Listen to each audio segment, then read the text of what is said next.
Nếu bạn mới nghe về AI và cảm thấy mọi thứ quá rộng, thì chúng tôi có loạt 10 bài giới thiệu về AI cơ bản. Bây giờ là bài đầu tiên.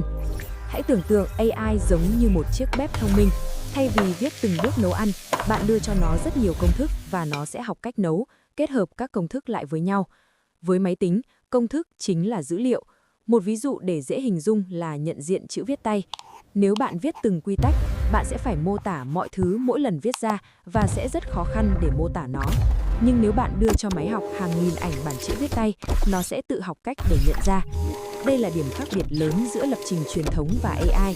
Thay vì nói máy làm gì, bạn dạy máy học từ dữ liệu.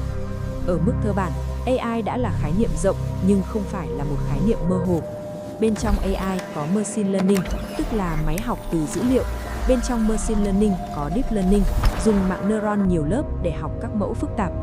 Hãy nhớ quy tắc đơn giản, AI là mục tiêu, Machine Learning là cách, Deep Learning là công cụ mạnh nhất hiện nay.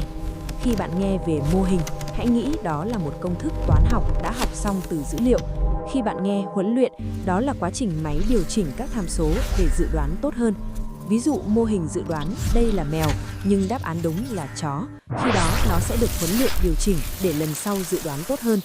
Một ví dụ đời thường khác, dự đoán giá nhà. Lập trình truyền thống sẽ khó vì bạn phải viết công thức rất phức tạp. Nhưng với AI, bạn đưa cho máy dữ liệu gồm diện tích, vị trí, số phòng và giá bán. Máy học được mối quan hệ giữa các yếu tố và giá, rồi dự đoán cho căn nhà mới. Nếu dữ liệu có nhiều căn nhà đẹp, giá cao, mô hình sẽ học được xu hướng nhà đẹp, giá cao. Nhưng nếu dữ liệu bị lệch, ví dụ chỉ có nhà ở một quận, dự đoán sẽ sai khi áp dụng ở quận khác. Điều này cho thấy AI phụ thuộc rất mạnh vào dữ liệu. Điều quan trọng nhất bạn cần nhớ, AI không phải phép màu. Nó là một hệ thống học từ dữ liệu và có thể sai nếu dữ liệu sai hoặc cách huấn luyện không phù hợp. Vì vậy, khi nghe các bài phân tích chuyên sâu về chip, hạ tầng hay mô hình, bạn sẽ hiểu rằng tất cả nhằm một mục tiêu giúp AI học nhanh hơn, chạy rẻ hơn và ổn định hơn trong thực tế. Ở các bài tiếp theo, chúng ta sẽ đi sâu hơn về dữ liệu, huấn luyện và cách đánh giá để bạn có nền tảng vững trước khi đọc các bài nâng cao.